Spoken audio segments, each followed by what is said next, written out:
তো মনে করেন যে আমি কেন এসএসসিএ করব, নর্মাল প্রাইভেট ইউনিভার্সিটি যেগুলো আছে সেগুলো দিয়ে যদি আমি বিবিএমবিএ করি তাহলে আমার সমস্যা কি বা খরচ কি আমি সেভ করতে পারবো? এখানে যদি আমি একটা কম্পারিজন দিই, আপনি যদি বিবিএ এবং এমবিএ কোনো একটা ভালো প্রাইভেট ইউনিভার্সিটিতে করতে চান যেখানে আপনার সময় লাগবে 4 বা 6 বছর, এক্ষেত্রে আপনার 7 থেকে 8 লক্ষ বা 9 লক্ষ টাকার ক্ষেত্রে বেশি ইউনিভার্সিটির গ্রেডিং অনুযায়ী সেটা লাগতে পারে। দাদা হ্যাঁ, যদি আপনি এসএসসিএ করতে চান সেক্ষেত্রে আপনার কমপ্লিট করতে লাগবে 3 বছর, আর টোটাল খরচ হবে 4 থেকে 5 লাখ অথবা 4.5 লাখ। তবে এক্ষেত্রে শুধু সবগুলো অ্যাডমিশন, কোচিং, তারপর সাবস্ক্রিপশন, রেজিস্ট্রেশন সবগুলি মিলিয়ে আপনার 4 থেকে 5 লাখ টাকা।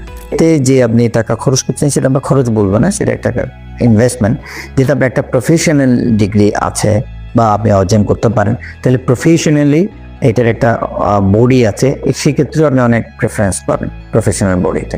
তো আমি বলবো যে এক্ষেত্রে আপনি বিবিএ এমবিএ চয়েস না করে এসএসসিএ চয়েস করতে পারেন। খরচ কম, আপনার ফ্লেক্সিবিলিটি আছে, এরিয়ার তাড়াতাড়ি শুরু করতেন, প্রেফারেন্সও বেশি পাবেন।